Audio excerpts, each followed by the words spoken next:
We are talking about how wholesalers stop being scared to talk to sellers. If you have this phobia or fear, I am here to not only squash it, kill it, but to give you actionable steps so you can actually have a conversation with sellers without freaking out. Now, the first thing you must understand in this phobia is you've got to recognize it. So do me a favor, put in the comments if you have a fear of talking to sellers. I know I did when I first started, but I was at rock bottom. Like I had nowhere to go but up. But a lot of you are watching this video because you have an absolute phobia or fear of talking to sellers.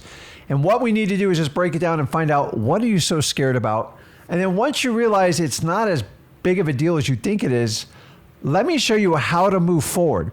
Because the first step is recognizing your fear, then compartmentalize it and like, how can I defeat it? And then take actionable steps to actually accomplish your wholesaling goal without being overcome with fear. And I would say a majority of people on this that watch this secretly have some sort of fear deep down inside, especially if you're just getting started in wholesaling. Guys, I didn't admit it at the time, but like at some point we have to lose our ego and recognize what our biggest fear is. And what I'm going to teach you is the faster you take actionable steps to attack your fears is how you fix it. The longer you take, the worse and more power you give your fear, and it'll eventually take you out. So if you are struggling with this and you're tired of it, this is going to be the live stream for you. Now, I've got 21 years of wholesaling experience with dealing with sellers. So I'm going to tell you, I have seen every worst case scenario, and I'm going to break it down for you today because it's not nearly as bad as you guys think it is. I promise you, this will be extremely educational. I'm speaking from a place of I want to help, because I've had hundreds of thousands of conversations. I've had some conversations go very bad, but honestly, guys, at the end of the day, I'm still here. And so if I can survive 20 years of ridiculous conversations with sellers, you can survive one day, because all you have to do is take it one day at a time. It's real simple. So without further ado, let's jump into it. So guys, listen, don't be fearful. Like if you even put it in the comments, I'm not going to call you to the table to do it. I would love to role play with someone today, but that's up to you guys if you want to do that. So let's just start with what the basic problem is and why people fear talking to sellers. And it's simple. Number one, first of all, you've got to understand, the first thing you have to understand when talking to sellers is they're not going to hurt you. Like this is not a physical UFC match, although sometimes, boy, it'd be a lot easier. But the fear is words. And remember, the only person that can hurt you without physical violence is how you interpret the words. It is all your interpretation of when a seller tells you something, of how it affects you. Does it hurt you? Does it scare you? Remember, only you can give every word a meaning. The only way that you can get truly offended or upset in life is you let somebody do it to you.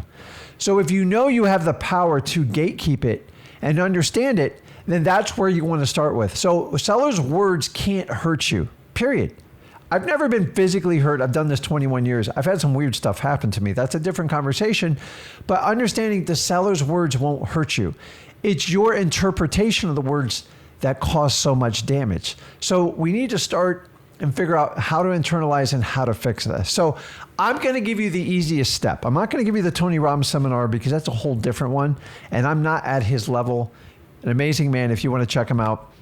Remember, all words, no matter if it's in business or personal, the only person that can hurt you is yourself because of the meanings you give these words. So start looking at your meanings of words and play with it. You'll find that you're the gatekeeper. You can be happy anytime you want. It's a complete choice. So number one, don't ever let a seller wreck your day. If it's positive, if it's negative, you go home to your family and you take care of them, because I promise you, you will have negative word days. And I just move on. You have to shake it off as soon as possible. And you can't let it you can't simmer in the rearview mirror. So understanding that. So let's talk about wholesalers. Stop being scared to talk to sellers. You've got to stop struggling with this. Guys, I'm telling you right now, if you have this fear, if you do not overcome it as a wholesaler, you're going to be out of business due to lack of cash flow. Period. So if you want to be a wholesaler and this is your commitment and you have a fear or you struggle with talking sellers, let's just rip the Band-Aid off right now. This is going to be your $5,000 course that every guru charges you. I'm just going to give it to you for free today, but you've got to pay attention because this all rings true. So we have to ask ourselves, where does fear come from? Now, I'm specifically talking about fear inside of wholesaling, which the number one fear from what everybody tells me on my live streams is, I don't know what to say. I'm scared to talk to sellers. That's fine.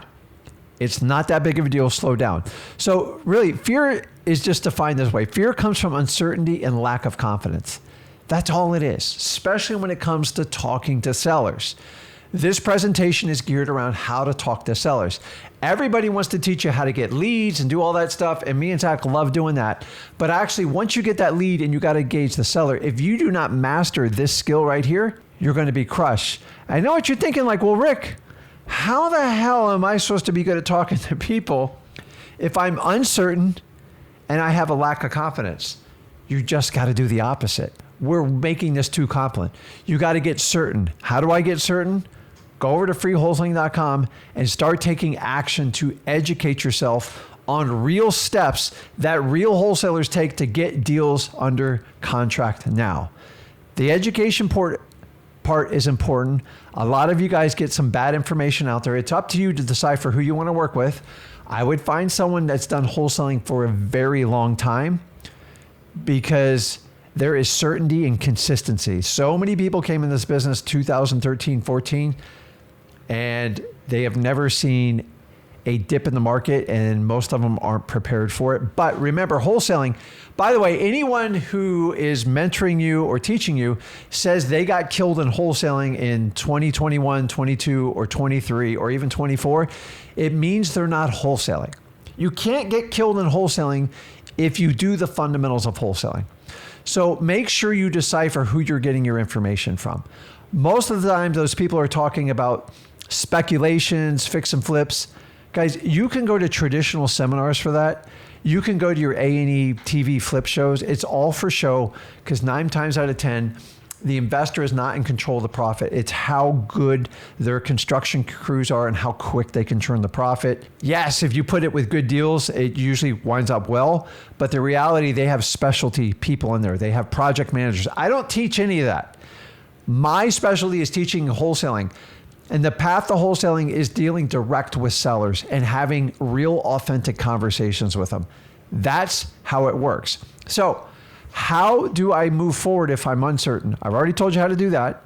freewholesaling.com. Number 2, lack of confidence. I'm here to tell you, all lack of confidence is, you ready for this? It's a lack of belief in yourself mostly. Now, let me give you a little tool for how to really fortify your belief. Everybody watching this show that has an interest in wholesaling, I love you first of all. Number 1, I think you're amazing and you're a special person. But you all have a belief about wholesaling. Either Rick told you, Zach told you, somebody in the business told you. Phenomenal. I congratulate the person that brought you into wholesaling because even people I don't agree with that bring and attract people into wholesaling to actually help sellers out, I think they are special people too. Even though I don't agree with everything they do, but that's how life is, and especially how America is. Now, if you have a belief that wholesaling is going to set you financially free and you can help out a lot of homeowners, you are correct. If you have a belief that you have a skill set that you have the most empathy for people and for that reason you can help out more people than the average wholesaler, you are correct. Here's the problem. The minute someone pulls that bow back and fires an arrow into your belief, most of your belief is like, what's that movie? You ever watch Ghostbusters where the guy says, they threaten him, they go, listen, whatever's in your imagination is what you're going to have to fight with. So he dreams of the Stay Puft Marshmallow Man, right? How harmless can that be? Winds up being like a 40-story giant tall like marshmallow that's attacking them. The problem here is what I'm telling you is your belief is like a big fluffy marshmallow. It has no context. It has no fortification. It's soft. And these arrows penetrated. Who are these arrows? They're your family. They're your friends. There are other people in the business. It's somebody in the internet. Maybe it's somebody in the comments here that you're just like, holy crap. But guys, I'm here to tell you, here's the easiest way to do it. You got to fortify your belief. So if your belief is the shell, so if your belief is like what's a good word for it? Kind of like an Oreo cookie, that soft, creamy stuff on the inside, you're going to have something tough on the outside. This is called conviction. And conviction is your commitment. Your willingness to say, no matter what happens, I'm moving forward with wholesaling. No matter what a seller says to me, I'm going to learn to move forward because I lack certainty and I lack confidence, and there's only one way I can get it, by moving forward. Most belief gets shot down without conviction. Conviction goes, hey, your arrows mean nothing. Keep shooting them on back. I'm going to keep going. When I started in 2003, my belief got attacked horribly by some of the people I thought were my closest friends, family that I thought had my back, questioned everything I did. I found out without conviction, you're not going to stay the course. It means you're so concerned what others think about you, you're willing to give up your own beliefs to fit in. Don't be that person. It sucks. You don't want to be there. So we've got to understand, if we know confidence is a lack of belief, what you're short on confidence, we need to figure out how to fix it. So how do we fix this, guys? Let's talk about this. I'm going to go through a list of things that's shattering your confidence right now as a wholesaler. And then when we're done with this, I'm going to show you, I'm going to take out, hopefully, my iPad here, and I'm going to show you how to actually beat it. But I got it upside down, so let's see if it'll switch. Okay. So number one, you ready for this? This is thoughts that ran through my head, and I talk to you guys almost. So by the way, me and Zach now talk to you guys 6 days a week. Go find other committed wholesalers that want to teach in this business, that will contact and reach out and do lives and everything like we do 6 days a week. I'm still waiting for it. But anyways, here we go. You actually don't believe you're the right fit for the seller. You mentally think this before you get there. And you know what? If you believe that, you're right. So you're going to have to change it. Here's how I approach every seller. I'm never above anybody I meet. I know I'm the best fit for them. I know every seller I meet with will walk away a better person with the experience of meeting with them. It doesn't mean I'm always going to be able to buy their house, but I'll treat them with respect. I'll be the best listener they've ever had in their life. And once I get that data, I'll present them a solution to actually fix their problem. And by building trust and rapport, my goal is to get a positive response to move forward with them. That's it. That's my only goal when I meet with a seller. So before you walk in and meet with a seller, you have to know you are the best fit. You go, well, Rick, I don't know a damn thing about wholesaling. Good. You're actually better, in my opinion. I meet more stubborn wholesalers who think they know absolutely everything, and they're broke. Some of the best wholesalers I meet are people that just start out because they don't have any preconceived notions. Like, guys, I suck at golf. I enjoy the camaraderie. I'm just not in love with golf. I like golf. I don't love golf. I love fishing. I love boating. I love the UFC, stuff like that. I love combat sports. I love wrestling. Why? Because it's the ultimate challenge for a competitor. And unless you put your butt out there and understand it, wholesaling is extremely similar. You put your butt out on the line and you're not positive of the outcome, but I walk out the most confident person even when I wrestled in high school. And when I go out, I took those same skills my coach taught me then, and I employ them in wholesaling. The same things I taught my son. It's just the same things I'm teaching you right now. You got to believe you're the absolute best fit for it. People are better off being in contact with you. And if you're not, you need to work on it. That's number one. Number two, you have to believe you can do it.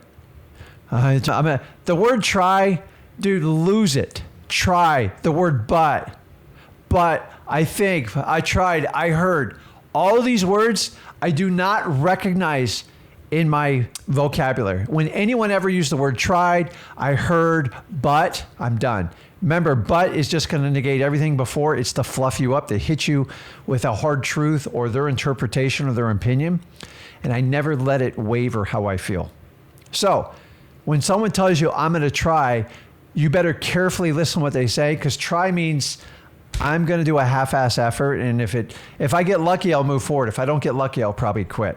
I don't like people that try. I don't understand it. The word scares the hell out of me. It's like a 4-letter word to me, and I don't like it. So the word but, I hate but. I hate the word I heard or you should. These are all like opinionated things that have no factual basis and will never help you in life. They're used to help you fortify your excuse, to make your ego right, to soothe you like a pacifier because you're scared and uncomfortable. Today, we're going to deal with that. If you can't believe you can't do it, then you're right. You can't do it. I can't convince you of that. Anything is possible. But I'm telling you, wholesaling is 100% doable, possible. But the minute you still, I don't think I can do it. I don't. Like, get rid of it. Absolutely. Put in the comments, say, I can 100% do this wholesaling thing. It is up to you and nobody else. Please, guys, you got to understand that. Next one. This is a big one. I hear this all the time. You feel like you can't close the deal, like you have an imposter syndrome. Most of the time you feel that way because you're not comfortable with wholesaling. And remember, I always talk about being uncomfortable. Join the club, guys. I do deals right now that make me wildly uncomfortable because they're $10 million and up. I'm just not used to the extra zeros. It's just an extra zero. I went from $10,000 houses to $100,000 houses to $1 million houses and now to $10 million commercial deals. And I'll probably do it all again whenever I get to 100 million. I'm not there. I'm learning. I believe I can do it. I believe I'm the best fit when I meet with these people. I just got to learn their language and understand their processes because they get more advanced as you go up. That's the beauty of wholesaling. It never stops. It continues to grow.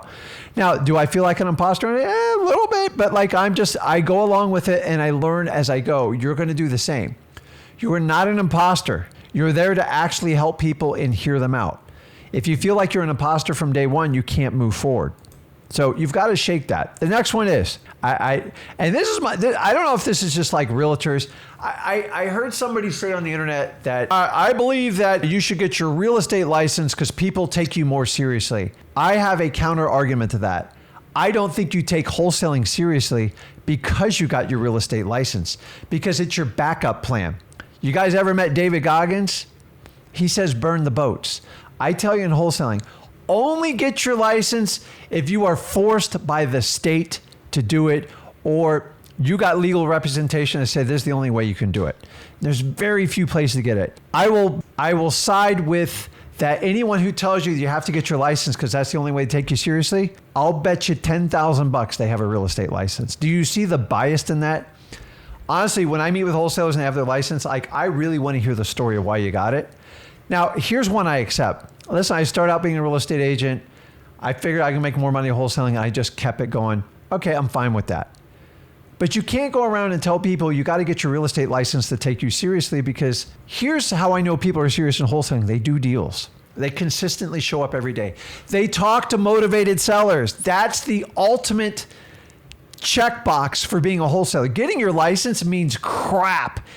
You're just complying with the state. If you have to do it and you're in Illinois, fine. Past that, I seriously doubt that getting a piece of paper and passing a stupid little test makes you a serious wholesaler. But if you want to debate it, I'm right here. I have the opposite approach. When you have your real estate license and you're a wholesaler, I always ask, why did you do that? And 9 out of 10 of you said, somebody told me to do it. If you're that easily swayed, I'm not going to be a good person for you. Guys, you got to think with your own brain. Real estate license is designed for real estate professionals. We are in a completely different class. I'm sorry, we make a crap load of more money. Yeah, we put up a lot more crap, but I will tell you, the rewards are so much higher. So why do I want to stoop down and get my real estate license? I don't know. That's a different argument. So, which leads me to the next one. You feel like they should list their properties for top dollar with a realtor. Well, once you get a realtor's license, you're going to be more prone to think this way, because it's just like grade school. It's just like college. These realtor tests are designed to program you to follow the realtor's code and ethics. And by the way, some of the most unethical people I've ever met have a real estate license. Some of the most fraudulent people you've ever met, the biggest Ponzi schemes in America, have been from people who have law licenses, which is absolutely crazy. So I'm here to tell you, A license does not mean you're a good person or you're any more serious about a business. So if you're scared they need to list it with a realtor for top dollar, that's in your own head. Do you know there's sellers out there that sell me properties to this date? I just bought 2 this week. The houses are perfect. I want to move into them. I just don't want to relocate. They're that good. And if I followed this advice on my old thinking, I would have never even made a wholesale offer. And I remember telling the guy, I go, look, dude, your house is a great shape. And here's what I do. I just do the takeaway. Why don't you just go ahead and list it with a realtor? Now, why would I say that, guys? Why would I say that? Because I want to find out if he's truly motivated to work with me. Because if he's even considering listing with a realtor, I'm probably not going to be a good option. Here's what he said. I want to be done. I'm moving out in 2 weeks. I don't have time for this. My mom passed away in this house. I don't want to deal with it anymore. So it was a probate, a pre-foreclosure, and a tax delinquency. It's like a trifecta for me. It was beautiful. I knew the motivation was there, but as I went through my MCTP, I pulled it out. I'm not scared to throw the elephant out in the room, and you guys shouldn't be either. So stop thinking that every property has to be listed for top dollar. There's people that just want the speed and convenience of a wholesaler, but they don't understand it. That's why you have to go through a presentation with them and help them out. Remember, your job is to be a guide, not a salesman. There is no sales in wholesaling. I'm sorry. If you're going to try to sell someone, you're going to go up a rough creek. Okay, next one. Let's keep moving. I got a lot to go over here. Here's the biggie one. Ready? You don't feel like you will know what to say if they say X. Like, Rick, what if they tell me this or that? I don't know how to respond. You're right. You're 100% right. Welcome to life. So remember, when you went through grade school, you had to study the material and then you got tested on it. But the problem is you did it with a book and a page. You never did anything live. And that's why you all feared. Listen, show me in the comments who feared speech in high school. God, I dreaded it. What the hell would I ever get in front of people and expose myself like that? I look back now, it was such an immature, stupid decision on my part. Now, I still did it, but I was terrible at it. And honestly, for a good part of my life, I did not know how to speak to people. And a lot of you are suffering from the same anxiety you had in high school about speech. Guys, let me know in the comments, who ran like hell from speech? None of us wanted to do it. The last thing I want to do is get up in front and judge in front of our classmates. And it is planted a seed in your head. I used to shake violently. But you know why? It was an irrational fear. And here's what I did, guys. I let the fear grow. Huge for 10 years. What I should have done is recognize the fear, address the fear on how to fix it, and take immediate action. The faster you close that loop, the less power the fear has over you, and you can move on with your life.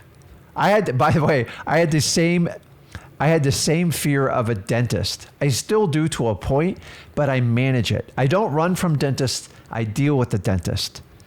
But I used to get pain before they even open my mouth. Like, oh God, they're going to drill. They're going to do this. I'm not a big fan of dentists, but I'm older and dentistry was a lot different when I was a kid. But I'm getting off topic here because I got ADHD. I'm going to get back. Most of you are scared what the seller's going to say. Guess what? I'm going to let you know a little secret. You're not going to know every response the seller's going to tell you. This is part of the learning curve in wholesaling. Now, you can counteract this. Number one, go to freewholesaling.com. We teach you about the 5 main objections a seller can give you. Then you have to practice it. Then you actually have to practice under the gun. Do like a role playing with me, Zach, maybe somebody in this live stream. And that's the best way to do it. Then you're actually going to have to do it with sellers. And you're going to have to work up that progression. It is called the journey of wholesaling. Here's the key.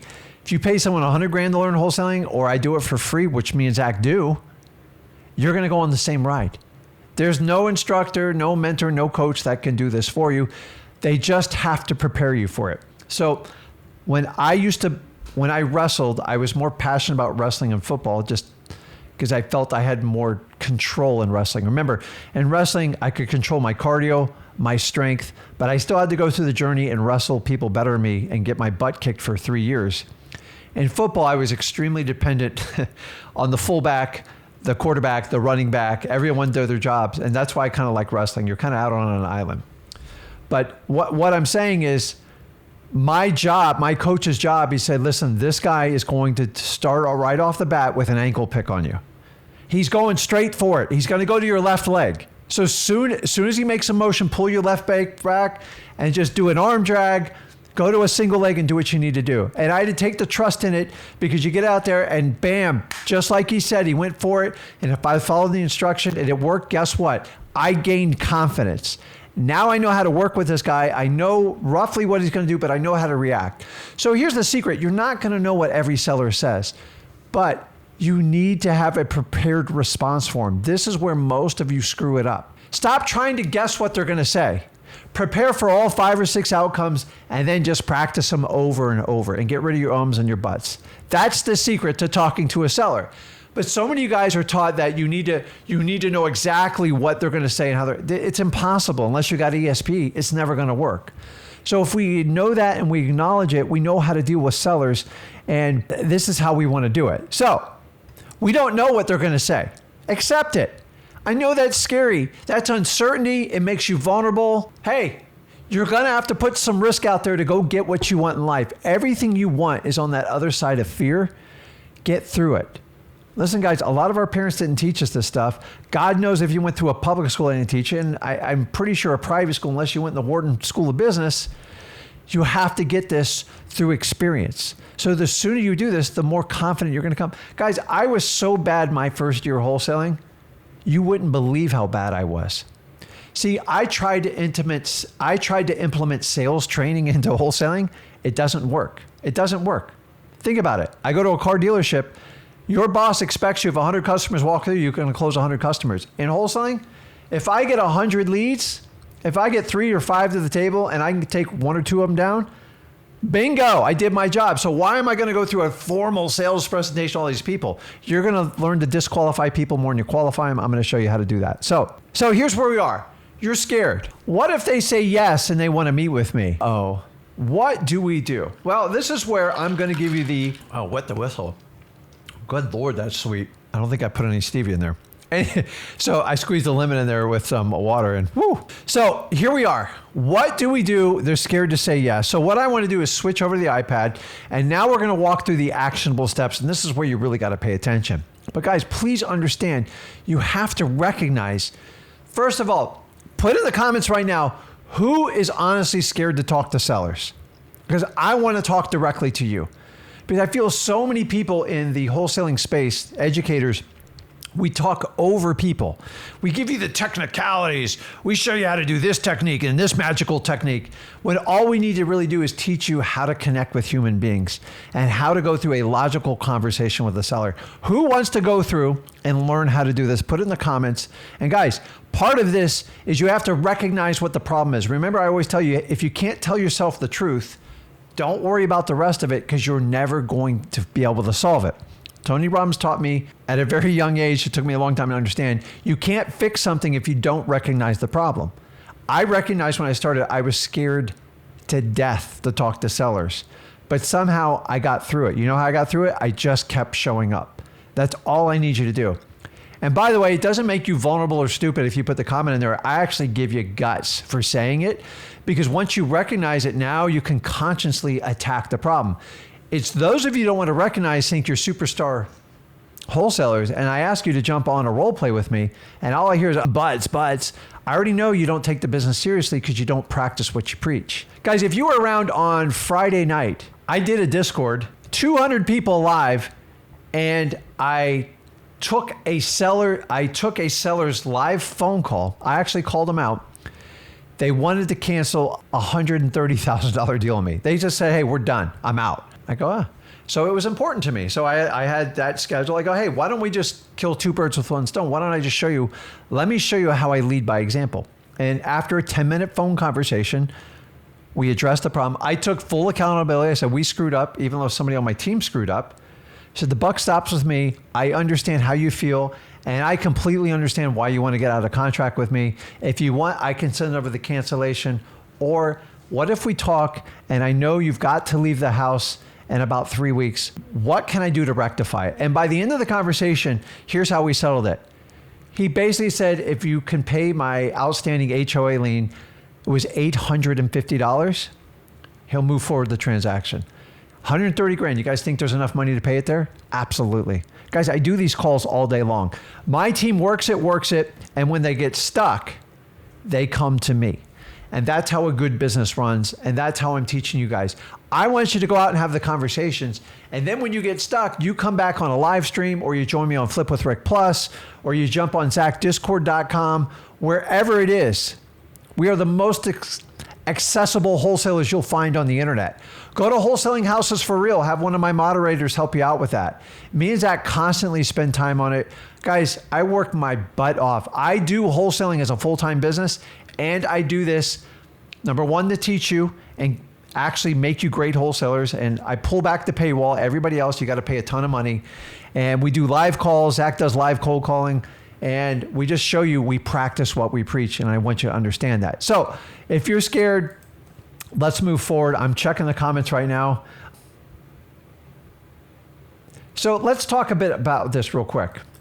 People go, I'm anxious because I'm an introvert. I have come to the conclusion, and Rami, I appreciate you putting out there, an introvert is a self-defined term that society gives you. Guys, for the longest time, I thought I was an introvert. Does anybody think I'm an introvert at this point? Now, I take a little bit to get started. So I'm the guy at the party that if it's not like a company or sponsored event or my family, I kind of keep to myself. I am more powerful in a room of people I don't know if I'm silent and quiet. Why? Because I can hear what everyone's saying. I immediately identify who I want to avoid. Complainers, whiners, excuse seekers, people that use the word try, people that boast, brag, people that use their ego. I instantly filter the room so I do not waste my time. I've learned from much smarter people than me. Does that make me an introvert? Absolutely not. It makes me very smart. And so I want you to understand the word introvert, extrovert. People used to call Zach an introvert. Like, you got to be like, he's the complete. It doesn't matter. It is a self-defining label. And nobody's automatically an introvert or an extrovert. God made us all different. If you want to be in wholesaling, you're going to have to go out there and talk to people. And if you go, I'm an introvert, extrovert. I go, for the longest time, like, Zach was a very, very quiet child. Very quiet. You have no idea. I'm not going to say it, but like, he was an easy kid. He just didn't make a lot of fuss, played with his toys. So does that make him an introvert? He was very quiet. And then once he got in wrestling in high school, he became more vocal like a lot of us do. And that's it. You learn to help people and you have a skill set. So do not get stuck with this introvert extrovert, because it's a ridiculous argument if you really think about it. So, okay, let me jump over to the iPad. Let's walk through actionable steps right now, and let's figure out how we can deal with this problem. So what I'm going to do is I'm going to split my screen up here, and hopefully my pen's going to work. And so what we need to do is, let's just pretend we're just getting ready to talk to a seller, and this is what we do. So say you call a seller and basically you ask them, so you guys don't have to see all my atrocious handwriting. Just say the seller's interested in talking to you. So the first thing you have to do is qualify and disqualify. If you want to learn how to do that, go over to freewholesaling.com, because most of the part you're going to disqualify people through our MCTP. If you want to know more, go to freewholesaling.com. But what you've got to understand is, I am not going to spend energy on people who are not interested in selling my house. So if I contact 100 people and only 3 are interested in talking to me, don't go into the spiel on the 97 that aren't interested. It's a waste of energy. It's a waste of time. And you're talking to deaf ears. And a lot of you guys still do it. You know why? Because you go to MLS, you hide behind real estate agents. I'm not saying you can't get deals there, but as a starter, it's a really bad place to start. It's just going to set you up for failure. So once you find out someone's interested, you simply got to find out 2 main things. Ready? So number 1, are you the owner? I'm using shorthand. Everybody got that? Very simple discussion piece. Are you the owner? Why? Because if you're not talking to the owner, if you get done with a 10 or 15 minute spiel and they're not the owner, you just wasted your time. So if I got to make 100 calls, I've discounted 97 and I got 3 to play with, I've got to find the next layer of filtering to go through. So the first one is, we're talking about, are you the owner? And number 2, which is this one's going to come down there, interested in selling. Now guys, I'm just giving you the mechanical part. I'm not a guy who's ever going to tell you word for word what to say, because I believe you have to be authentic in the language that you use. And if you're not authentic in the language you use, sound like a freaking robot, and you might as well go sign up for one of these gurus AI, like we will find the leads for you, we will screen the leads for you, we will book the contracts and the appointments for you, and we'll close the deal and you'll never have to talk to anyone. If you guys believe that, probably just shut off this live stream right now. It ain't going to work. So once we know the 2 basic questions, that's it, guys. Are you the owner? Hey, do you have interest in selling the property? Are you interested in selling me the property? That's it. That's the ones where you get past the initial qualifications. That is my yay or nay. Does everybody understand that? It's simple. Don't complicate this. You guys have way too complicated scripts. Now, how you want to say these words, this is where you put your personality, your flair on it. Zach has a very particular way he says it. I have a completely different way. You know why? Because it's what makes us confident and certain. So you have to practice this. Here's what I don't want you to do. Please don't go out and practice with your sellers. Like live leads, it's very expensive and it's going to kill you when you do it. So vary it up so you don't sound like a robot, but like when it's essential, you got to answer 2 questions. That's it. If they can't get past these 2 questions, this is my filtering. This is where I'm going to disqualify almost most of the leads. Do you guys understand you are going to be disqualifying most people, and you don't need to spend this long-winded, what's the price? What's your motivation? If they absolutely have 0 interest in selling, you have to move past that lead. I know you go, oh, it's a dead lead. I'm going to make it happen. Come on, guys. Like, be smarter than that. You know how to do it. Now, once you do that, it's real simple. We now go into what we call MCTP. That's a C. Why? Because it's simple. Keep it simple, stupid. Period. I'm not calling anyone stupid here. I'm just saying we've got to keep it very, very simple. The more simple we make stuff, the better we do. So M's for motivation, C's for condition, T's for timeline, P's for price. End of story. So what we do is we go through the motivation and we just walk them through everything we do with it. And guys, this isn't rocket scientist. So when we do motivation, so here's how I like to do it. Tell me a little bit about the house. Shut my mouth and get them talking. Here's where you have to get away from yes, no questions. If you start to become a robot and doing, is it 3 bedrooms? Yes. Okay. 2 bathrooms? Yes. This is not a conversation. It's purely transactional and you have to fix it. So the best way to do it is ask open-ended questions. The easiest way is start with an open-ended question and then let them give you feedback, and then now you can start a natural conversation.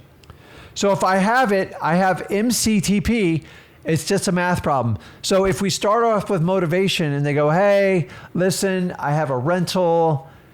I haven't really taken care of it. It's gone south and the renters just moved out. It needs some renovations and we're just kind of tired of it. The insurance has gone up and we're just not good landlords. And this, wow. Now, I'm going to tell you right now, here's the problem with motivation. Sellers do lie. I'm not going to even hide this from you. They're going to lie to you. So you're going to have a litmus test on how much they tell you the truth. I'm going to walk you through it today because you need to know if the seller's telling you the truth. It's actually easy. Lies get holes shot in it all the time because they're not consistent. Someone who lies makes it up on the fly to get them past that. But what happens, they go deeper in the hole to the point they get caught in their lies and they get caught. I give all sellers 1 free lie. Here you go. Here's a coupon for 1 free lie. And then I call them to it. So they told me, hey, it's a distressed house. I'm a tired landlord. So I'm going to put in my notes, tired landlord. So hopefully you guys got a good CRM, maybe X lead, something like that. But whatever you use, just keep accurate notes. How do I know if they're a liar? I keep accurate notes in my CRM. Now, say I got to do a follow-up phone call and they go, yeah, we're moving out of the property next week, so it'll be good to go. I'll go, wait a minute. I thought you said you were renting the property out landlord. She's like, did I say that? Right then, I know I got a problem. And now I got to address it. Guess what? Most of you are fixated on why they're lying to you. That's not your goal here. I'm not here to make them feel bad. What's my goal? I want to get to the truth. I can only fix problems if I have the truth. When people lie to you in real estate, They try to carry it all the way to the closing table. Why? Because they want to get paid their money, and they're scared if they tell you the truth that you might not follow through, might not even buy the house or buy it at a much reduced price. But if I knew the truth up front, I would have never made that type of offer.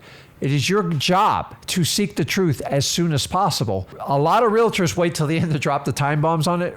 Wholesalers have to solve the problem up front. I love a seller that's brutally honest with me, and they are the easiest deals I can ever do. The hardest deals I deal with are the ones where they don't tell me the truth.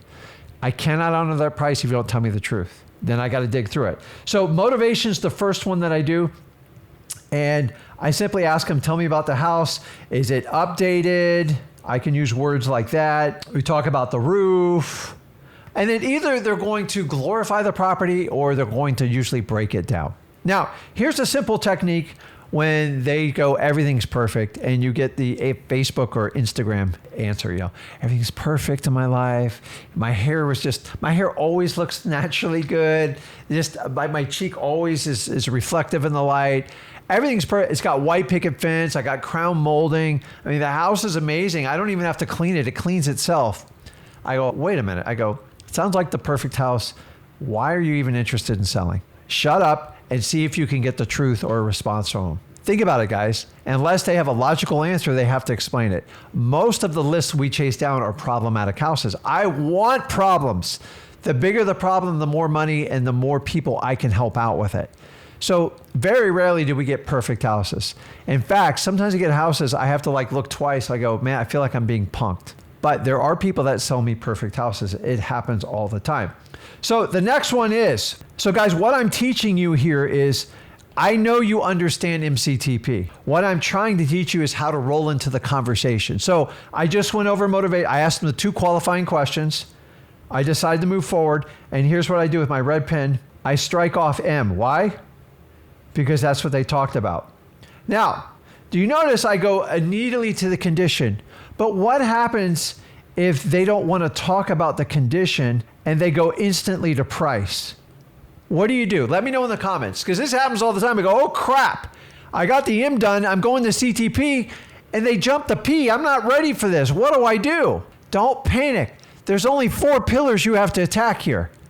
You got to memorize in your mind. If you want, I give you full permission to take this pen and do it just like this.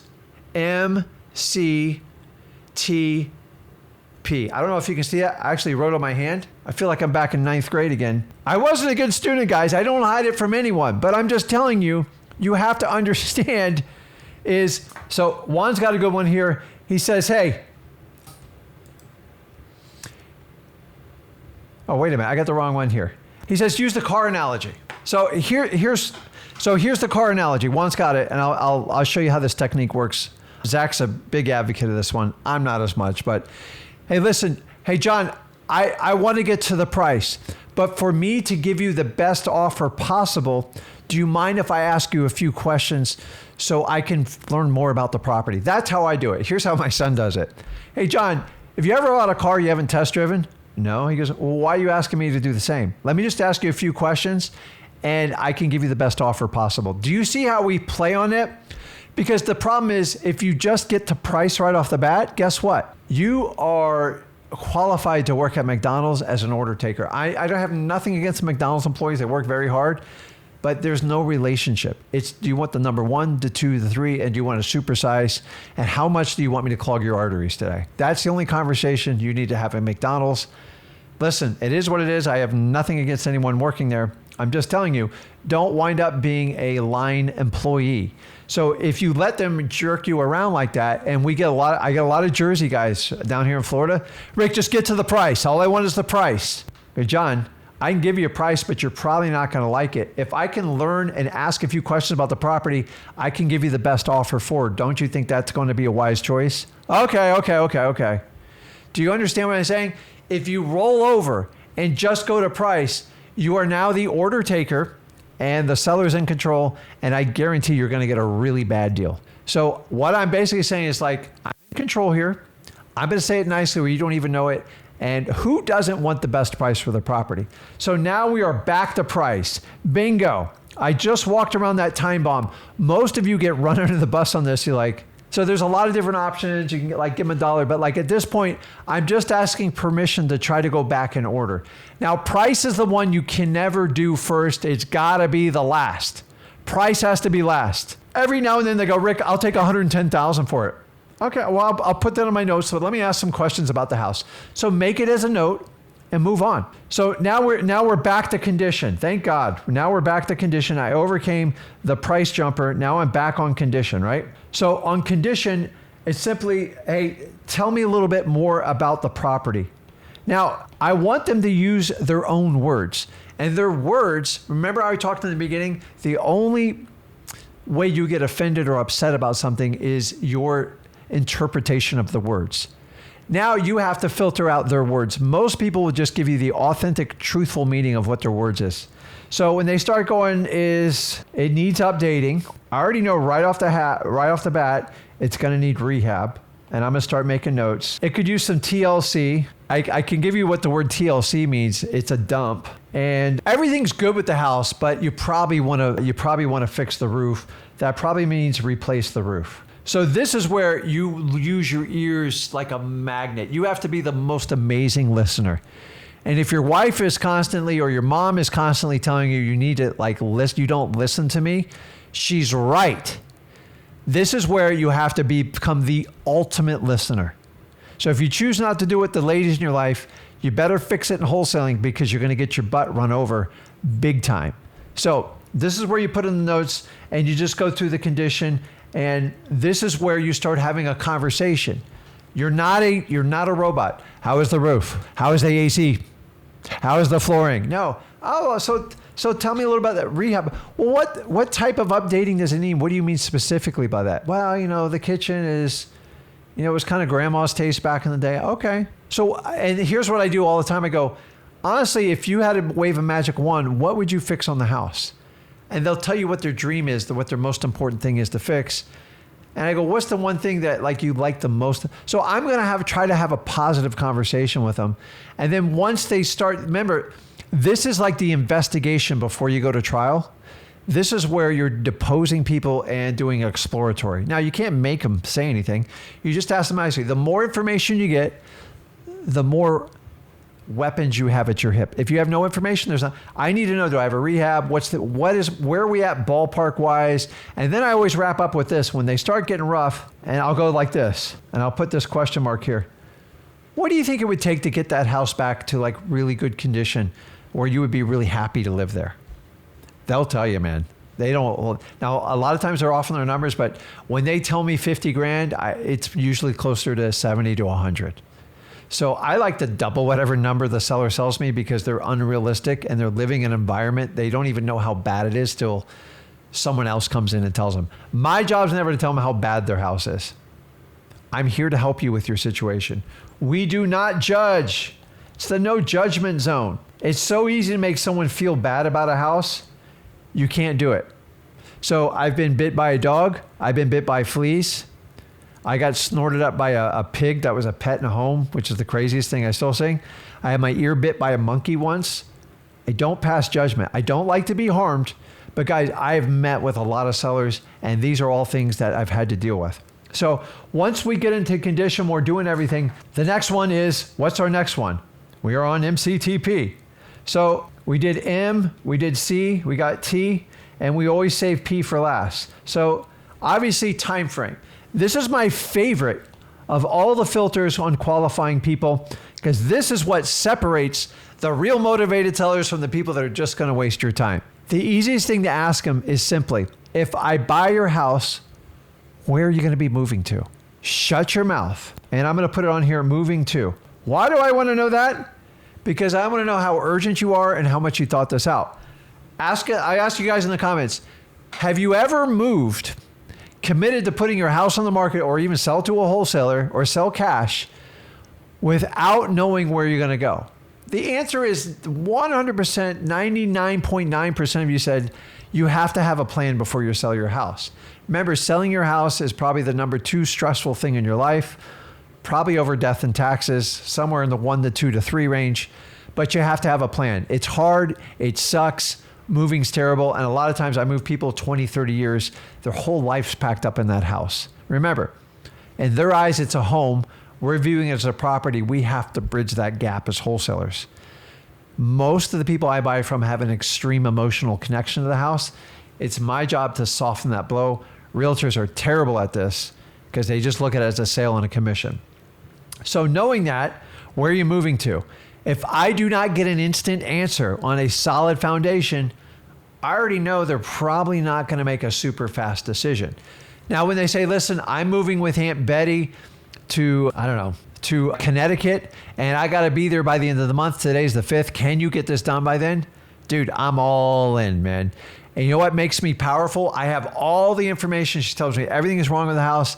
I have enough ability to actually make her an offer on the spot. Now, you guys don't have to make an offer on the spot, but if you have a highly motivated seller, it's in your best interest to make that offer, subject to whatever contingencies and inspections you want to do, because if you don't do it, a guy like me is going to come up and grab that property all the time. So where are you moving to? Now, when I asked them, so if I buy your house, what's the plan? Where are you guys headed to? He goes, I don't know. I got to figure it out. That's a tough one. So if they live in the house and they give you that answer, that means they're at best 90 days away and most likely 6, 12, or 18 months away. This is the reality of business that drives us crazy. And this is where we make a determination. Are they less than 30 days?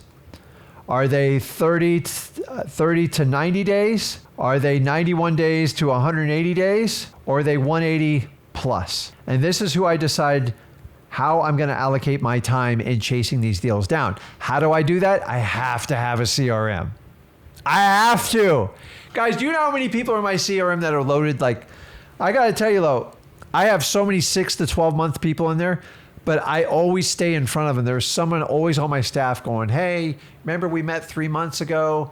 I have to do it. If you guys think you can do it by memory, don't do it. Have a very highly qualified CRM that will let you structure this so you can be really good at what? Follow up. Because 75% of your deals are going to come from follow up. Real estate is about timing. If you are prepared and you were right in the seller's face at the right time, you started here, but sometimes you got to be over here. You have to have a CRM to follow up. It is a huge, huge issue with that. So let's talk about this, guys, real quick. Let's talk about the biggest objections that you can deal with in real estate. And I want to simplify this because I got 3 million notes and I don't have time to go over like every one of them. And I want you to understand how this works. So we are on objections. So here's what I want to do. You guys put in the comments, don't get me started on the divorce or hard deals, guys. I don't hide that from anyone because you got 2 people that are splitting their entire lives up, a lot of time kids. I'm not a huge advocate of divorce leads. I think they're very stressful, and 9 times out of 10, they do got to get top dollar because each one's so pissed at each other. So I don't know about you, but I went through a nasty divorce as a child, and I got to endure 40 years of my parents just constantly squabbling. So I don't like divorce leads. I don't really even push you guys to do them because one side wants to give it away and the other side wants $1 billion. And it's like, they seem very attractive until you understand you've got to deal with both parties. When both parties won't even talk to each other, it usually takes a lawyer or a mediation person to get them to the table. And that's what I don't like. So what I want you to do, it ain't vodka, I promise you that. It's lemon and seltzer water. By the way, guys, I only drink water and like seltzer water. So I used to have a huge Diet Pepsi problem, but I've worked it out over time. I just like the bubbles in it. So let's talk about objections because we got to keep moving here. So if you guys want to put objections in the column, I already have the ones that I know that always come up. Number 1, I'll get the ball rolling. Guys, a lot of times talking to sellers, think about the first time you had an interest in somebody. It was horrifying. Like, how do I go up and talk to them? It's the same thing. It's the same problem you had in your speech class. And now you're coming to the realization to get what I want. If I just took action in high school, I could have got so much further. That's a yes and a no. So let's start with the first objection. Who is this? Most of you just freeze. Like, crap, who is this? What is he talking? Like, who is, cause what are you talking to me? What are you doing? And I simply, my favorite line is, my partner drove by your house. I'm using abbreviated terms. I'm not spelling illiterate. Actually, I'm actually, the one good thing I did in life is I was very good at spelling. I was very competitive in spelling bees, but that will never make you a dime in life, I promise you. I'd rather you just be a horrible speller and a great wholesaler. My partner drove by the house, thought it would be a good fit. We're buying houses in the neighborhood, and guess what? Your property on 123 USA Street seems like a great fit. Do you see how he just rolled into it? It's not hard.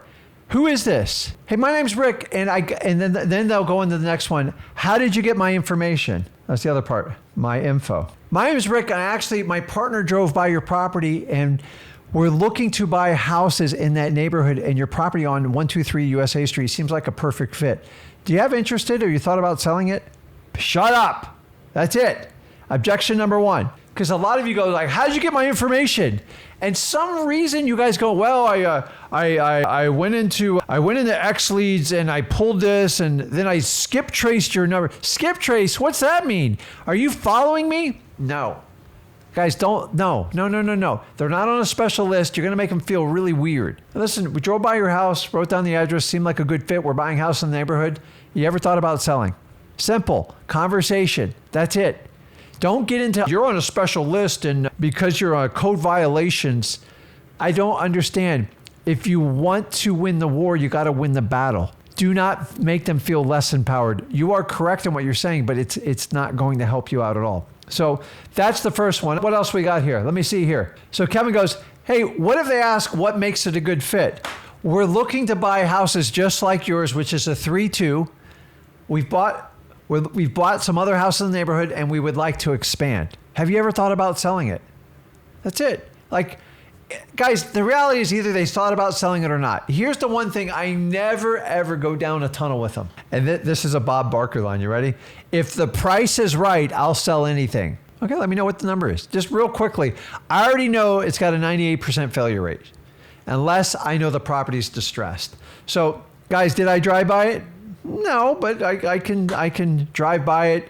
I can go into X leads and I can pull up the house on like a Google image. You can go to any software and do that. Like, so you're not really stretching it by doing that, but it's completely up to you. This is the one that trips up a lot of you guys, and I don't understand this part. So Juan's very active today. I appreciate the participation. They threatened to call the police on me. Well, so what law are you breaking? Tell me. It's, one day people want to defund the police, and the next day they want to protect them against somebody calling them. You're not going to get hurt by a phone call. If that was the case, I'd be calling the police every 5 minutes because a lot of you guys call me. And I still answer. So, guys, you have to understand it's not against the law to talk to them. I'm not getting the DNC and all that other crap. And I want you to understand that. Here's number 2. Are you going to give me one of those low offers? Are you one of those types of guys or gals? I mean, some of you go like, oh, crap. What am I going to do? She knows I'm going to give her a low offer. And I simply ask them, what's a low offer to you? Why do I do that? I'm just trying to have a conversation to see if we can like crack the ice. Maybe they'll spit a number out to me. I don't know. We got to figure this out. This is all when we get to the price part at the end, because these are all the objections that hang you up. Next one. When can you close? This is the easiest one in my opinion. The simplest one. Do you understand this? Hey, when can you close? You're looking for a script. Guys, we can close at whatever speed you need. So when do you want to close? That's all. I'm just going to volley it back to them. When do you want to close? I'm not moving into the house, so I can work with you. If you need 30 days, I can give you 30 days. If you need 3 months, I can give you 3 months. By this point, you should have already explored where they're going and when they want to be there. So I already have a catered answer to this. I'm all set. I already know she needs 90 days to get out. And a lot of times they're like, well, 90 days, most people aren't going to sit around for 90 days. I go, Beth, let me tell you this. The good news is I'm not moving into the house.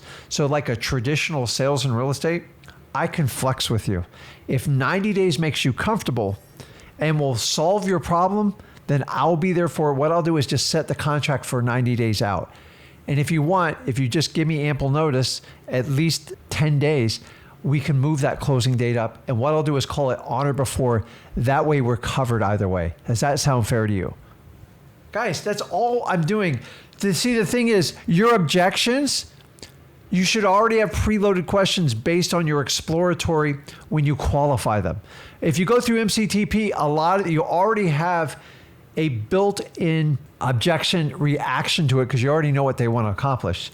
So when someone goes, hey, can you close in like 2 weeks? Listen, guys, the reality is most people, if they're living in the house, they can't get out of there. On average, it's 45 to 90 days. So these quick closes, there's a lot of wholesalers that go out there and tell you, I can buy your house with you still in it. I'm not one of those guys. I can do it, but I don't want to ever insinuate that you still own the home because it's predatory in nature. And I see a lot of problems going on in the business with that. And you've got to understand this. So then the one where you guys are mostly uncertain is when they go, how does the process work? And if you got to understand is if they know it's just not you, because a lot of people think we go down to the courthouse, we sign a deed over and you get a bag of cash. So here's the really cool thing is I have a team I work with. We first start with the title company. This is a third party that basically will take the deposit and they act in everyone's best interest to facilitate the closing, to do any type of prorations, to figure out taxes, to get the final payoff for your mortgage, and they handle the whole thing for you. And honestly, if I take care of all the expenses, I'm going to take care of that for you. And once I have this contract solidified, they're going to reach out to you immediately to get some information from you and let you know how the process works. They are licensed and insured. I love working with them because they work on your behalf as the seller. And I would not do this without a professional that's licensed and insured to handle the title work. So all the paperwork is done correctly, all the signatures are notarized, and everything gets recorded on public record. Just like you traditionally sell a house, we're just helping you handle the whole paperwork. Do you have any questions about the process that maybe I can give you a little bit more clarity? Once again, I'm having a conversation with them. If you go into this have a conversation, you cannot be a robot. And these are the biggest things that are always going to come up. Now, let's talk about when we get to price, because this is the last one, price, right? So we've stricken off MCT and we're down the price. So I'm going to tell you, I have a different methodology than most people do this. I don't use the word price. I don't use the word offer. So here's the ones we are never going to use. I'll put them in green. Offer, price, ask, bid, big no-nos. Remember, if you truly want to seek out people's motivation, you have to find the right words to get the outcome you want. How do I do that? Let me show you how to do it. You've got to find people that need to sell their house versus people that want.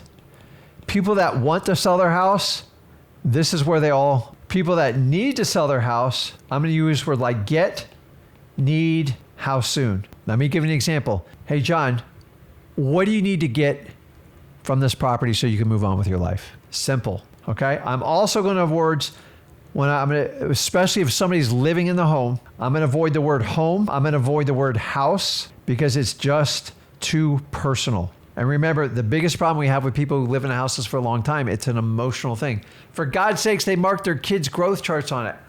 All of you can remember the day that the house you were brought up to with your parents. Good or bad, you remember it. I have a floor plan burnt in my head as a child. Who doesn't I think it's like me, I'm like a little bit crazy, but it's truthful.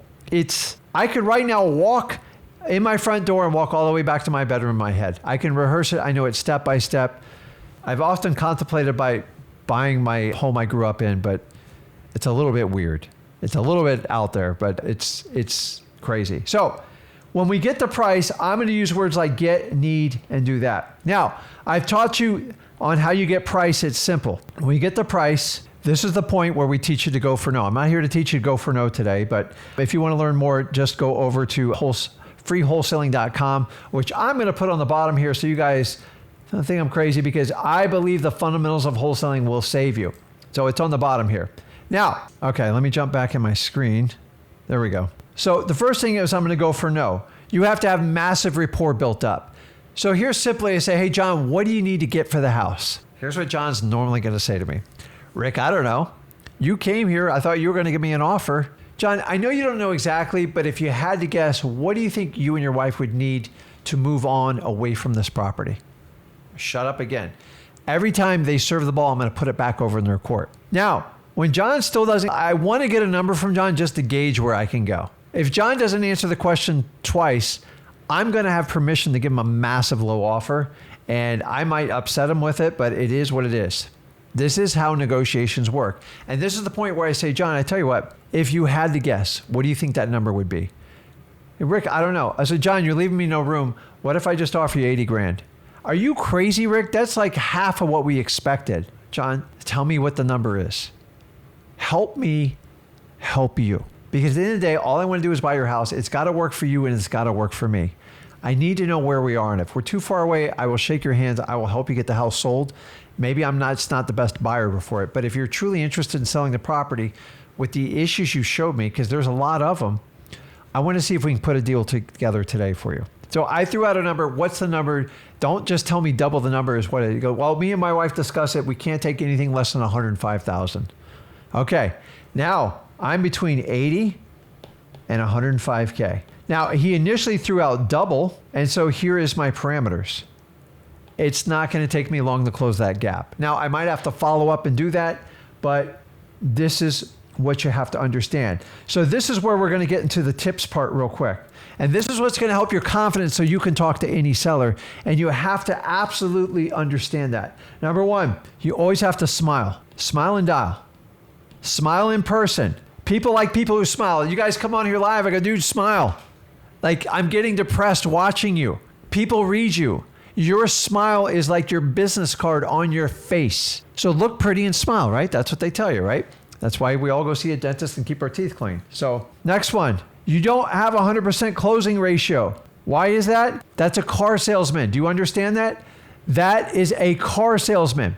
When 100 people walk to the dealer, the general manager or the general sales manager says, Rick, I expect you to have a shot at closing all 100 of them.